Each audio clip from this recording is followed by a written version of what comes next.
იყო ჩვენ ვირჩევთ ევროპას ამ ლოზუნგით 18 საათზე ევროპის მოედანზე აქცია კონცერტი გაიმართება. ღონისძიების ორგანიზატორი საქართველოს ეროვნული პლატფორმაა, რომელშიც 100-ზე მეტი არასამთავრობო ორგანიზაცია შედის.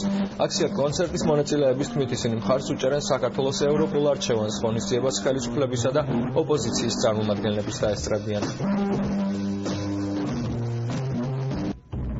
გვინდა შევახსენოთ ყველას, რომ ევროპას ირჩევს არა მხოლოდ ერთი ჯგუფი, ან მეორე ჯგუფი, ძირითადად გულისხმობ პოლიტიკოსებს, არამედ ირჩევს მთელი ქართული ხალხი.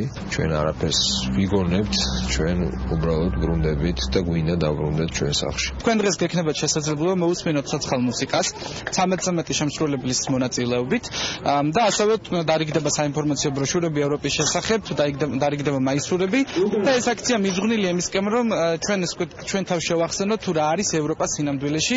ევროპა მინდა მე და არა მარტო მე, ძალიან ბევრ ადამიანს და ესეთი პოზიტიური სიტუაციით გვინდა დავანახოთ ხალხს, რომ ეს არის ძალიან კარგი ევროპასთან მეგობრობა. საქართველოს ევროპული კურსის მხარდამჭერ აქციას ზუგდიდშიც უერთდებიან. ორგანიზაცია ზუგდიდი დამოუკიდებლობის და ევროინტეგრაციის წევრების განცხადებით მათთვის მიუღებელია რუსეთთან ნებისმიერი სახის ურთიერთობა გარდა დეოკუპაციის საკითხის განხილვისა.